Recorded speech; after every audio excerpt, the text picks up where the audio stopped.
The letter had been folded so small and hidden so long that the ink had faded almost to nothing, and yet the Duke of Rookton read it standing in the road outside a shuttered milliner's shop and did not move for a full minute after he had finished. "If you are reading this," it said, in a hand grown shaky with age, "then I am gone and my granddaughter is alone in that house, and there is no one left who knows what she is owed. Find her, sir, for the love of God. Find Marion. They will tell you she is nobody. Do not believe them." Edmund, Duke of Rookton, was not a sentimental man. He was 36, hard-faced from a war he did not speak of, and he had come north on business so dull it did not deserve a name, a matter of a lease, a signature, an afternoon's tedium. But the dying woman who had pressed this letter into his steward's hands 3 months ago in a London poorhouse had once been nurse to Edmund's own mother, and there are debts a man of honor does not weigh by their convenience. So he had come.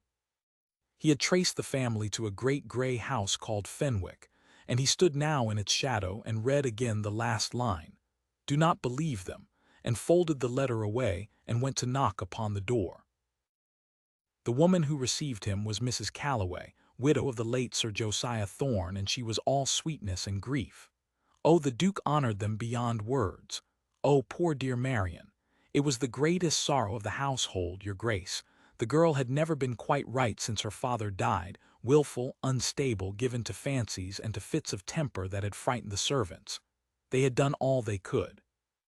They kept her comfortable, she wanted for nothing.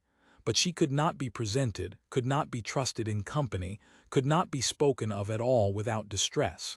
It was kindest to let her keep to herself. She had her own rooms at the top of the house. "I should like to see her," Edmund said. Mrs. Calloway's grief acquired an edge that, alas, was quite impossible. The girl was resting. The girl was unwell. The girl became agitated by strangers, and it might be dangerous for her, your Grace understood, entirely for her own sake. Perhaps another day. Perhaps a letter first to prepare her. And her 2 daughters, seated on either side of her, in gowns a good deal finer than the house could plainly afford, murmured their agreement and looked at the Duke of Rookton with the frank, appraising interest of women who had been told a duke was coming and had dressed accordingly. Edmund said nothing. He had spent 15 years reading men across a table who were lying to him about the disposition of troops, and he knew the smell of a rehearsed answer as well as he knew the smell of powder. He allowed himself to be shown the good rooms and given tea. And when Mrs. Calloway was called away by a servant, and the daughters fell to quarreling in whispers over which of them the Duke had looked at longest, Edmund rose, quite calmly, and walked out of the drawing-room and up the great staircase before anyone thought to stop him. The house grew meaner as it grew higher. The good carpets gave out. The candles gave out. By the topmost floor he was climbing a bare wooden stair in near dark, and at the head of it he found a door, and the door was locked, and there was a bolt on the outside. He stood before it a moment. Then he knocked once gently and said in a low voice, "Marion." There was a silence so long that he thought the room must be empty, and then from the other side of the door, very quietly, in a voice that had not been used kindly in a great while, a young woman said, "Who is there? No one calls me by my name." Edmund's hand tightened on the letter in his pocket. "My name is Rookton," he said. "Your grandmother sent me, Nurse Bell. She has been dead these 3 months, and before she died she wrote to ask a stranger to come and find you, because she was afraid of what would become of you when she was gone. I have come a long way, Miss Thorne. May I open the door?" Another silence. "Then it is bolted on your side. I cannot open it. I have not been able to open it for a very long time." The Duke of Rookton looked at the iron bolt in the dim light, and something happened in his chest that had not happened in years. A cold, clean flare of a fury he had thought the war had burned out of him. He drew the bolt. He turned the key that had been left carelessly in the lock, and he opened the door. The room beyond was small and cold, and Cleanchy had kept it clean, he saw. With nothing to keep it clean within, by the single window sat a young woman, perhaps 24, thin, in a faded gown that had been good cloth once, and had been mended so many times it was more thread than fabric. Her hair was drawn back plainly, and her hands, folded in her lap, were red with cold and rough with work. And her face, lifted to him in the gray windowlight, was not the face of a madwoman or a willful invalid. It was the face of someone who had learned over long years to expect nothing, and had made a stern peace with it, and was now looking at the impossible thing in her doorway with an expression he would remember to the end of his life. Not hope, for she had put hope away long ago, but the terrible, careful beginning of it. "You are real," she said. It was not quite a question. "I am real," said Edmund. "They said no one would ever come." She rose slowly, one hand on the windowsill for balance, and he saw how carefully she moved, as one moves who has been often hungry.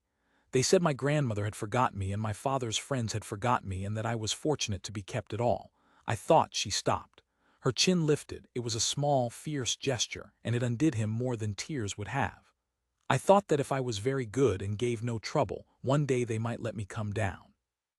That was the whole of my ambition, your grace, to be let downstairs. I gave up love and marriage and the world years ago. I did not think it foolish to keep hoping for the stairs."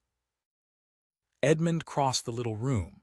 He did not touch her. He understood without being told that she was not to be touched, not yet. That touch had likely never once been kind to her here. But he stood before her and he bowed to her deeply, the way he bowed to no one, the bow he gave to queens. "Miss Thorne," he said, "you are the granddaughter of a gentlewoman and the daughter of a knight, and there is a house in the south with your grandmother's things in it that were left to you and to no one else, and a sum of money that was stolen from you, and I mean to see every particular of it restored. You will not be let downstairs. You will walk down them on my arm, and you will never climb them again." She looked at him for a long moment. And then Marion Thorne, who had not wept in front of another living soul in 6 years because tears had only ever been used against her, put her rough red hands over her face and wept, and the Duke of Rookton stood guard over her while she did it, his back to the door, so that no one should see her at a disadvantage, not even him. He did not take her downstairs that hour, though every instinct clamored for it. He was too old a campaigner to fight a battle he had not scouted. He learned, sitting on the little hard chair while she sat by her window and told it in a flat, quiet voice, the shape of the thing that had been done to her. Her father, Sir Josiah, had married a second time when Marion was 14, a charming widow with 2 daughters and a great many debts. Within 2 years Sir Josiah was dead of a fever that had come on very suddenly, and the household had passed entirely into his widow's hands. There had been a will. Her father had told her plainly that Fenwick and the greater part of his fortune were to be hers. But the will produced after his death had said otherwise, and the lawyer who produced it was Mrs. Calloway's cousin, and Marion, 14 and grieving and alone, had had no one to say a word for her. At first she had merely been neglected. Then, as she grew and it became apparent that she would be handsome, and that a handsome heiress, who was not an heiress, might yet make an inconvenient marriage or ask an inconvenient question, she had been managed, kept from callers, spoken of in the neighborhood as delicate, as unwell, as not to be relied upon. And at last, when she was 19 and had dared to write a letter to her father's old attorney in London, asking whether there had not been another will, that letter, of course, had never been posted. She had been moved to the top of the house for her own protection, and the bolt had gone on the door. 5 years, Edmund said. He kept his voice level with an effort he did not let her see. You have been locked in this room 5 years. Not always locked, Marion said, with the scrupulous fairness he was coming to understand was bone deep in her. In the beginning they let me out to work. I did the mending and helped in the kitchen and blacked the grates when a maid was let go and not replaced. The bolt was only for the nights at first, and then a gentleman came to dine, a Mr. Harkness, a friend of my stepmother's, and he saw me on the stair and asked who I was, and there was a great deal of trouble, and after that the bolt was for the days as well.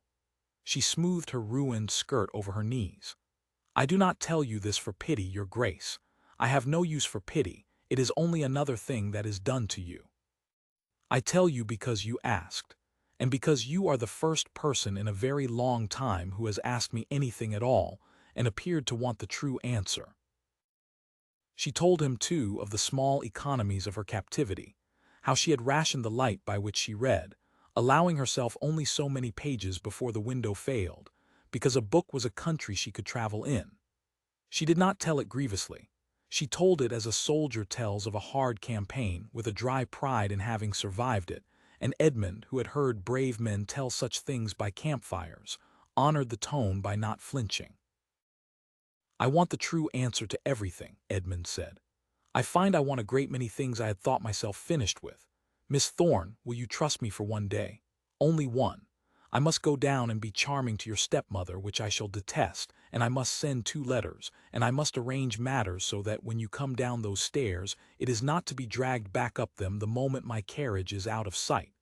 I will not leave you here longer than I must. But I will not do it clumsily and lose you. Do you understand me?" She studied him with those steady, disillusioned eyes. "You will come back," she said. "I will come back. I give you my word, and I have given my word to 3 men on battlefields and kept it to all of them, and to a dying old woman in a poorhouse, which is why I am standing in your room. I will come back." "Then I will trust you for one day," Marion said. "It is a great deal to ask of me, your grace. It is nearly everything I have." Edmund went down the mean bare stair, and his face by the time he reached the good carpets was the smooth, pleasant mask he had worn across 100 negotiating tables, and Mrs. Calloway, hurrying to intercept him with a fresh apology upon her lips, found the Duke of Rookden all graciousness. He had, he said, seen the poor young lady. She was indeed in a sad way. Here Mrs. Calloway's face composed itself into practiced sorrow, but he had a particular interest in her case, for reasons of an old family obligation, and he wished to consult a physician of his acquaintance in London about her condition. He would return within the week. In the meantime, he trusted the family would keep her exactly as comfortable as they had, and he pressed upon a delighted Mrs. Calloway a sum of money for the dear girl's small comforts. And he kissed the daughter's hands, and he departed, and he was 3 miles down the road before he permitted himself to unclench his jaw. He did not go to London. He went to the county town, and he did in 2 days what the machinery of the law does in 2 years when a duke is not standing over it. He found Sir Josiah's old London attorney, now retired and living not 40 miles distant, who remembered the family and remembered his suspicions, and remembered, most particularly, that Sir Josiah had lodged a copy of his true will with a second man for safety, a habit of the cautious dead that the living so often forget. He found the second man. He found the will. And the will, read out in a dusty office with Edmund's hand flat upon the table, left Fenwick and the fortune and everything to Marion Thorne, and named the document produced after Sir Josiah's death for the forgery it was. Edmund read it through twice. Then he rode back to Fenwick in the rain, arriving at dusk, unannounced, with the will in a sealed case and a magistrate and the magistrate's clerk in a second carriage behind him, and he knocked upon the great door as the storm broke. Mrs. Calloway was all astonishment and welcome. The Duke was returned so soon, and in such weather she would have rooms made ready. She would. "I have not come to stay," Edmund said, stepping past her into the hall, and something in his voice stopped her cold. The pleasant mask was gone. In its place was the face he had worn in the war, the one his men had followed. "I have come for Miss Thorne, and I have come to tell you, madam, in the presence of a magistrate, that I have read Sir Josiah Thorne's true and original will." The color went out of her face like wine out of a cracked glass. Behind her the 2 daughters had come to the drawing-room door and stood frozen. Somewhere above, a floorboard creaked. There must be some mistake," Mrs. Calloway said. The will was proved. Everything was done properly." "Everything was done by your cousin," Edmund said, "who will answer for it, as will you. Forgery, fraud, the false imprisonment of a gentlewoman in her own house for 5 years. He took 1 step toward her and she gave ground. I have seen the room, madam, I have seen the bolt, I have seen the state of her hands. There is no drawing-room in England fine enough to make me forget the state of her hands." He turned to the magistrate. "You have heard the particulars." I leave the law to you. It is your affair and you are welcome to it. Mine is upstairs." And he went past them all up the great staircase, taking the mean bare stair at the top two at a time in the dark, and he came to the bolted door and drew the bolt with hands that were, for the first time since the war, not quite steady. Marion was standing in the center of the little room, very straight, having heard the carriages and the raised voices and not knowing what they meant, having spent the long day and the longer evening telling herself not to hope and failing at it for the first time in years. When the door opened and it was him soaked with rain, bareheaded, his face raw with a feeling she had never once been shown, she pressed her hand to her mouth. "You came back," she said. "I told you I would." His voice cracked on it. "Marion, it is finished, all of it. The will is real and it is yours. Fenwick is yours, everything is yours, and there is a magistrate downstairs and your stepmother will not sleep another night as its mistress. You never have to climb this stair again." He held out his hand to her, not commanding now, only offered, palm up in the doorway. "Will you come down, on my arm, as I promised? And walk out of this house, and never look at it again, unless it pleases you too." She did not take his hand at once. She looked at it and looked at him, and he saw her fighting the habit of years, the deep-worn certainty that anything held out to her would be snatched back the moment she reached for it. "I am afraid," she said, very low, "that if I take your hand I shall wake up. I have dreamed this, your grace. Not you, I could not have dreamed you, but the door opening. I have dreamed the door opening 1,000 times, and I always wake before I reach the stair."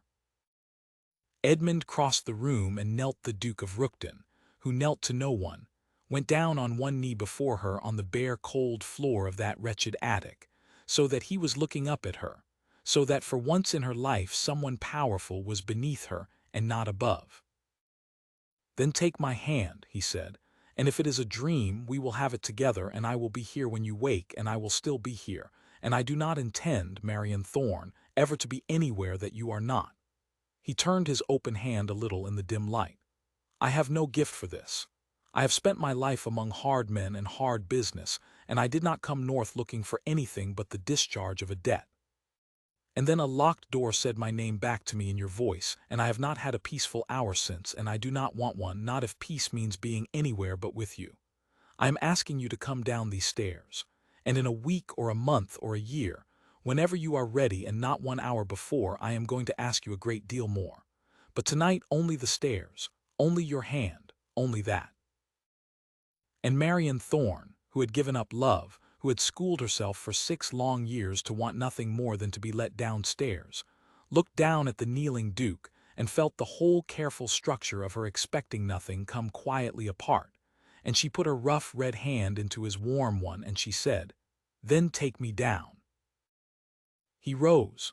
He tucked her hand into the crook of his arm, and he drew off his own dry coat and put it about her thin shoulders, and together they went down the mean bare stair, and down the good stair with its carpets, past the ashen faces of the women who had kept her in the dark, and out through the great door into the clean rain, and Marion Thorne walked out of Fenwick on the arm of the Duke of Rookton and did not look back.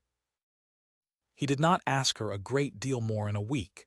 He was a man of his word. He took her south, but not to any establishment of his own that might set tongues wagging to her hurt. He took her to his widowed aunt, a shrewd, kind, unshockable old lady who took one look at Marion's hands and asked no questions and simply began, gently and without fuss, the long work of teaching a young woman who had been kept in an attic how to believe she was allowed to sit in a warm room and be waited upon and eat until she was full.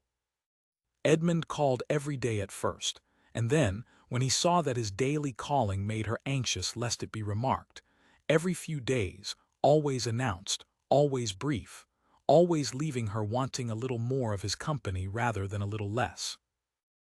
He watched her come back to herself by inches over that autumn and winter, and it was the finest thing he had ever seen. He watched the wariness go out of her by degrees, watched her learn to laugh again. She had a low, surprised laugh, as though laughter caught her unawares each time. He watched her recover her father's books from Fenwick and sit reading by his aunt's fire with a rug over her knees, and he watched her stepmother and the cousin brought before the assizes, and he did not gloat. The sight of Marion warm and fed and unafraid was a fuller vengeance than any sentence a court could hand down.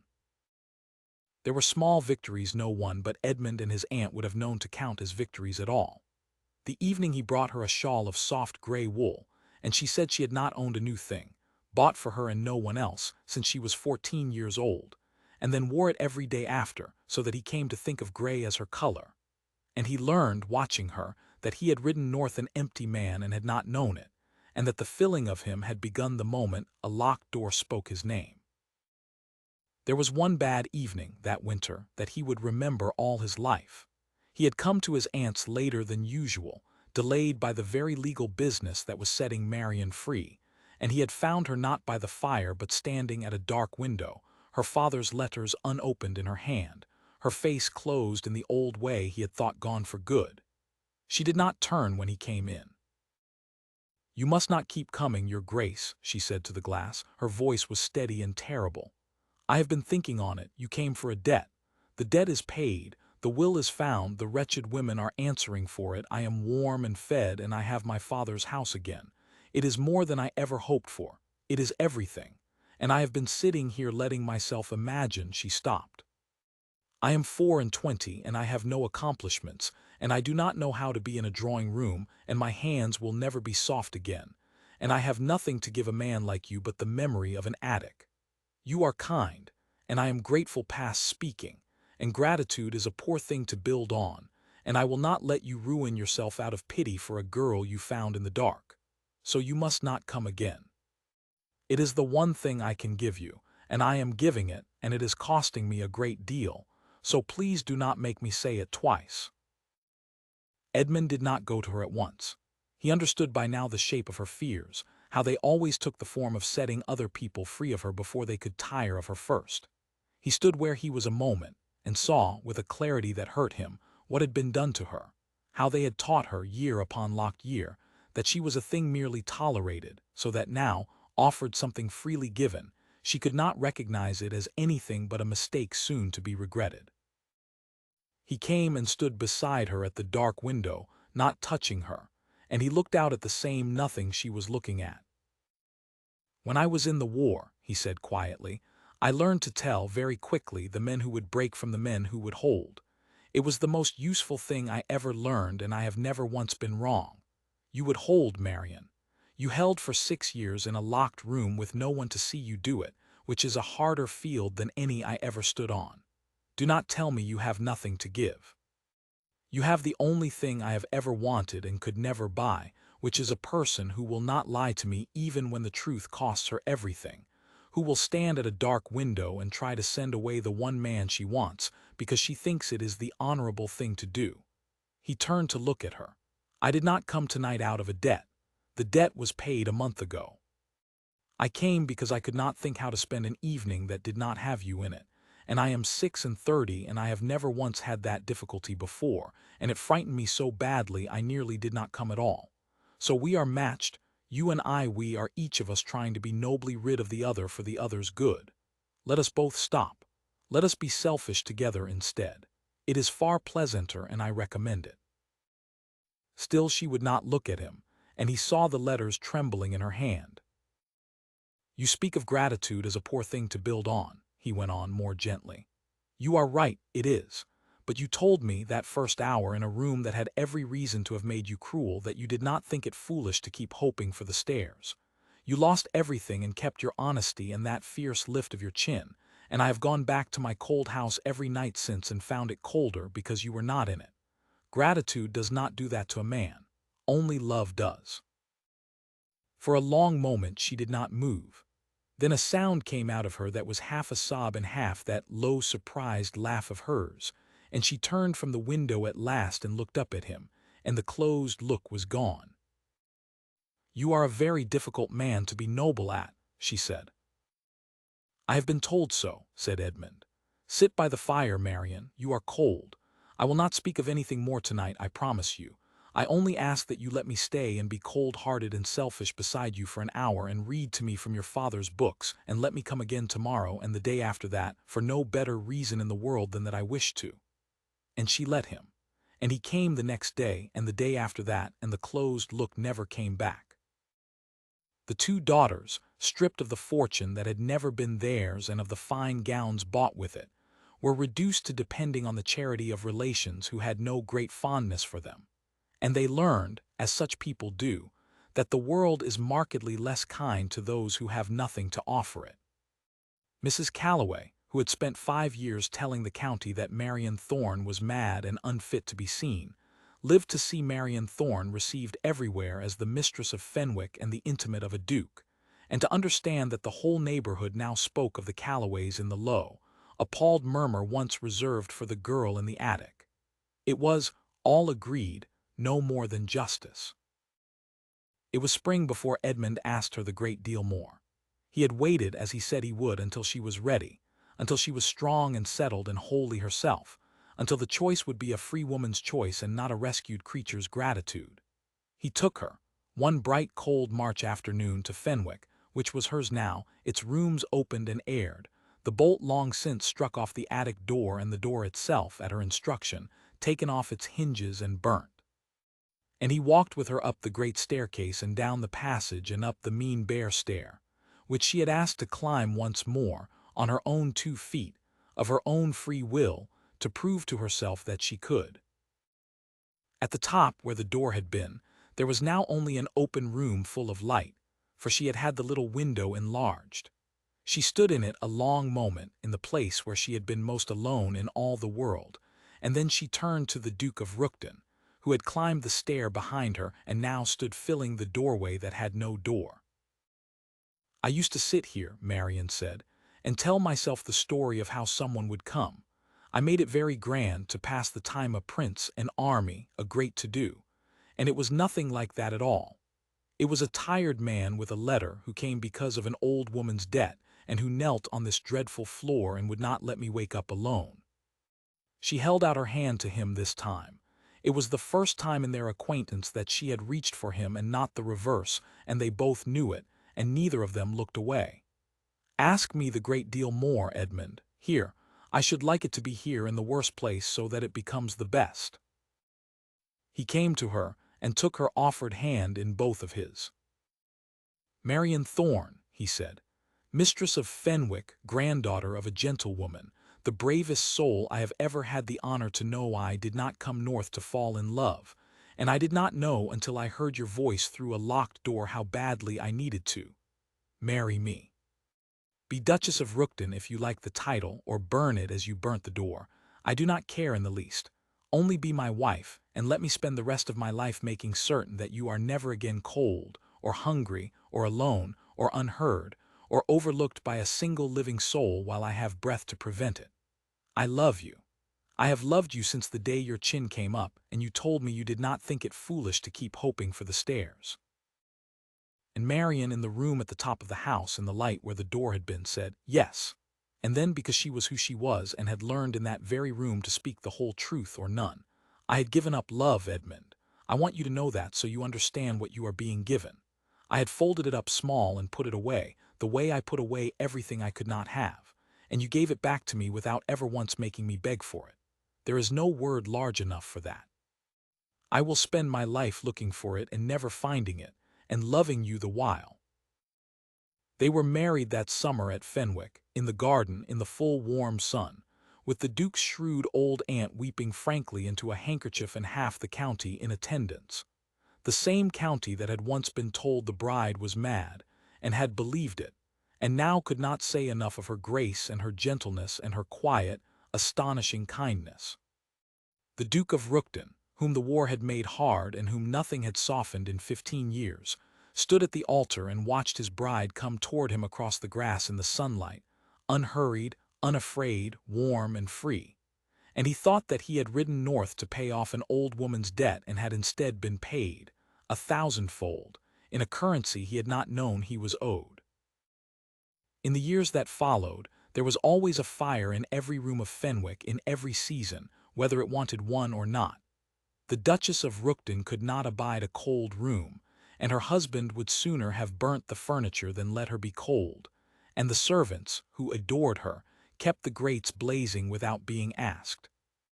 The room at the top of the house, with its enlarged window and its long light, became her own. Her books were there, and a deep soft chair, and it was there she was most often to be found on a winter afternoon, and there her husband would climb to find her when the day's business was done, and sit with her while the light failed, in the place that had once been a prison, and was now the warmest and best-loved room in all that great warm house.